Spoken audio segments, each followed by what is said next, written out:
May 11, 1945. Okinawa, Radar Picket Station 15.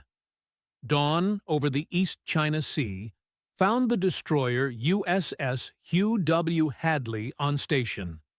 Her captain scanned the horizon. He knew what was coming.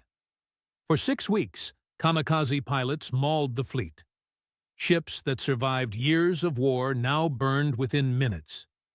Pre-war damage control, written for torpedoes and high bomb passes, failed against men who flew the fire to impact. Across the Pacific, sailors changed the script. On destroyers, cruisers, and carriers, they moved gear, rerouted lines, and drilled until muscle memory took over. The best ideas started in engine rooms, not in manuals. Here is one. A machinist's mate urged plumbing the diesel emergency pump into a separate fire loop with quick connections topside. "Too unorthodox," said the chiefs. Then the first crash blew the main. That loop kept water on the fires. The ship lived. Word of the fix spread within days. Kamikaze tactics appeared in October 1944, after Admiral Takajiro Onishi called for special attack units. A single Zero smashed the escort carrier USS St. Lo. The bomb detonated among fueled aircraft. The carrier sank within half an hour. 1 plane, 1 pilot, 1 major ship lost. The logic was brutal, and it worked. The defense that ruled the Philippine Sea now struggled. Low, fast, and often alone, attackers slipped under radar, skimming wavetops. Even flaming aircraft struck home. Impact delivered blast, gasoline, and speed. Fires erupted at once. Mains were cut. Hatches jammed. Seawater failed on gasoline. Some captains refused to wait for new doctrine. Commander Frederick Julian Beckton of the destroyer USS Laffey was one of them. From commissioning, he ran relentless drills. He scattered foam and hoses where he expected flames, not where a manual drew boxes. He cross-trained parties to fight anywhere. On April 16, 1945, Laffey's test came at Radar Picket Station 1. In 80 minutes, 22 attackers came. 6 planes hit. 4 bombs hit. The forward main was severed. Steering failed. Fires bloomed.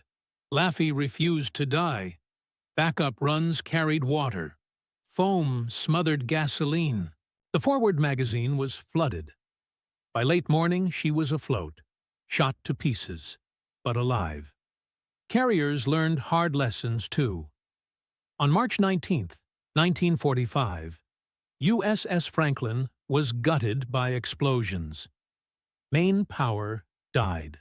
A diesel emergency pump, started by hand, gave pressure that kept the ship from being lost. Cruiser USS Santa Fe came alongside and sent men and hoses across. Franklin's improvisations became case studies. The repair yards learned fast. At Ulithi, construction battalions cut patches from wrecks and hammered them into place. Not pretty. Good enough. Ships returned to the line in days, not months. Destroyers under constant attack welded scrap plate around guns and bridges. Proof came from the field. Guns kept firing longer when fragments could not cut crews down. Hadley's crisis showed the power and the limit of preparation.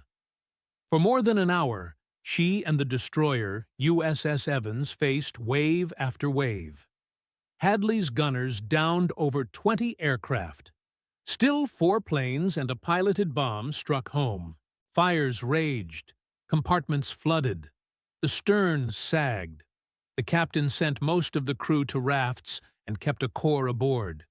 They isolated flooding, hauled portable pumps, and held enough buoyancy for tugs to make fast. Hadley survived. Too damaged to fight, but not lost. After Okinawa, the Navy wrote the lessons down. Preposition gear near likely impact points. Run redundant mains from separate sources.